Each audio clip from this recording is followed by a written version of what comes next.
way back in the mists of time in 2009, I played a video game that would completely transform the way I look at games forever. That game was called Braid, and it was truly a masterpiece. Developed by Jonathan Blow and with artwork by webcomic artist David Hellman, superficially, Braid looks like a straightforward platformer, a little like a more beautiful version of Mario, except with a twist. You can manipulate time to solve puzzles. What makes it unique is how it uses its gameplay mechanics to tell a story. What Jonathan Blow achieved is how he took this concept of time manipulation and used it to explore themes of forgiveness, wanting to undo the mistakes of the past, and what you get is an experience which is incredibly emotionally rich.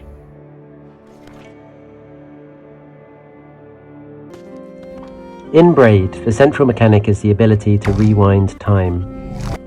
Each world in Braid introduces new twists on time manipulation, forcing you to think creatively and reconsider your actions. This ability to rewind time parallels our own desires in life, the wish to undo mistakes, to take back hurtful words, or to make different choices. So in the first world, you simply rewind time whenever you like, and it allows you to easily retry things that go wrong.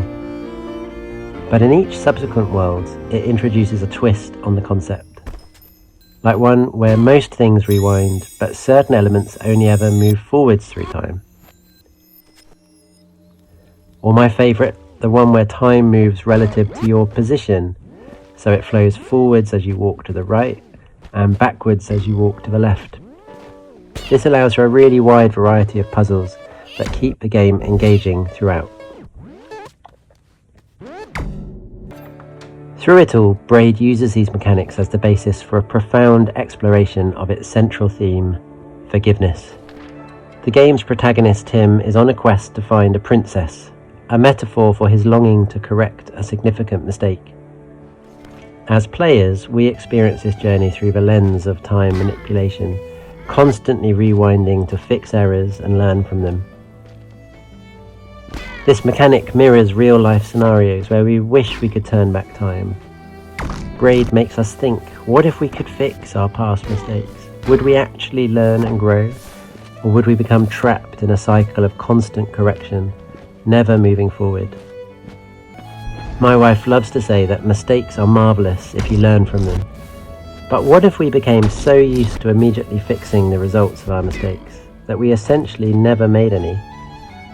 Is our capacity to make mistakes and move through them, forgiving one another, actually an essential part of what it means to live a rich and meaningful life? As a Christian, forgiveness is obviously a really important concept in my faith. When I first played Braid, I found it eye-opening how a game could operate at these two levels, but it could be at once a really unique puzzle game with a gameplay mechanic never seen before, and also an opportunity to explore a really complex theme in a deeply thoughtful way.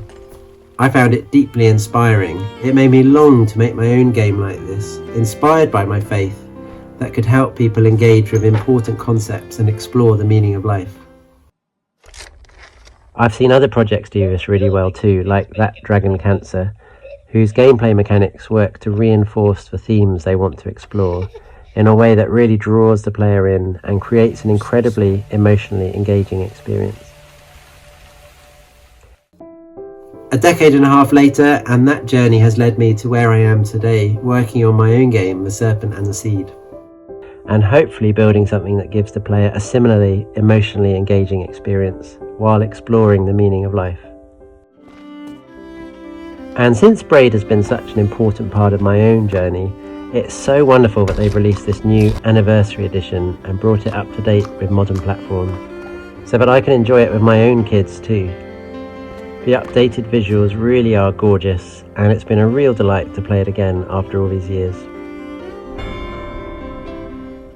Braid isn't just a game about puzzles, it's a game about life, forgiveness, and the human condition. It's a reminder that while we can't rewind time in the real world, we can find forgiveness for our mistakes and grow beyond them. It's a game that stays with you long after you've put down the controller, making you ponder the deeper meanings and the way we approach our own lives. Thanks for joining me on this very brief journey through Braid. If you haven't played it yet, then I really do recommend giving it a try, especially now that it's easier than ever with this Anniversary Edition. And if you have played it, I'd love to hear your thoughts on how it impacted you. Let's get a conversation going in the comments below. And I'd really appreciate it if you'd give this video a like too. If you want to find out more about how we're trying to apply these lessons, about how gameplay can reinforce meaning in our own game, The Serpent and the Seed, then check out this video here.